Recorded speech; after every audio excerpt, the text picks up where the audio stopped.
To get started, you want to arrange your cords in order. This pattern is worked from 2 sections using 2 different colours. Section 1 is the cords in positions 1, 2, 3 and 4. And section 2 is the cords in positions 5, 6, 7 and 8. If you've started from a loop or a button, you want 2 long cords and 2 short cords, which when folded over will create this layout of 4 long cords and 4 short cords. Your setup should be long cords in positions 1, 4, 5 and 8, and your short cords want to be in positions 2, 3, 6 and 7. This is a 2-row repeat pattern using square knots. So for your first row, you want to take the cords in positions 1 and 4 and do a square knot over the cords in positions 2 and 3.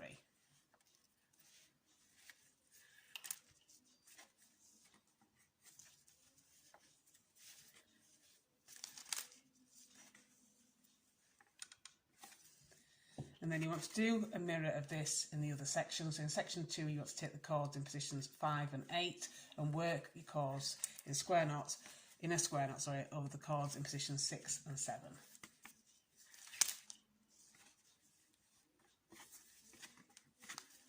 So once you've done your first row, you want to move on to doing your second row. But before you do that, you want to switch the positions of your cords. So you're going to be taking the cords in positions 1 and 4 and switching them with the cords in positions 5 and 8. And to do that, you want to take the cord in position 4 over the top of the cord in position 5. And you want to take the cord in position 1 over the top of the cord in position 8. So what you will end up with is the cord in position 1 will now be in position 5, the cord in position 4 will now be in the position 8, the cord that was in position 5 will be position 1, and the cord that was in position 8 will now be in position 4. And you want to switch like this every time you do your switch over. So the colours will obviously change, but the switch will remain the same every time you do it, and it should look like this. And then to do your second row, you want to take the cord that is now in position 1 and 4 and work it in a square knot over the cords in positions 2 and 3.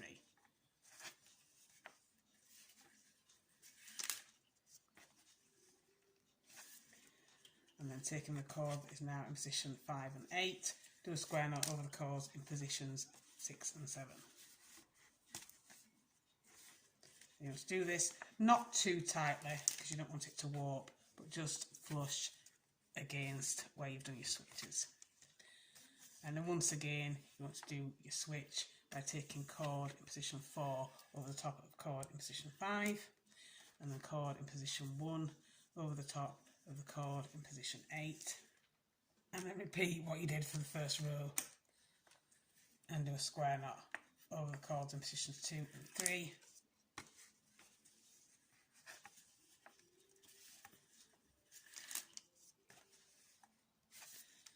and then a square knot in the cords in positions 6 and 7.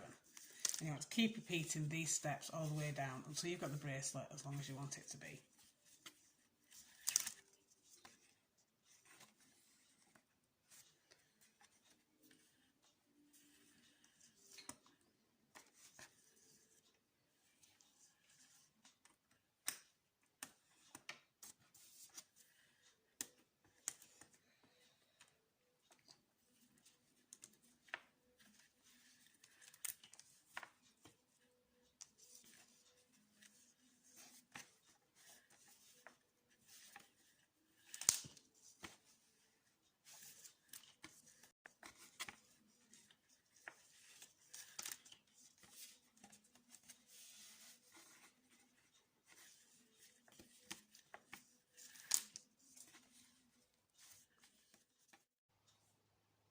And when you've finished, you should end up with something that looks like this. So I began with a button, so I've done a button closure, but you could do whichever fastening you prefer.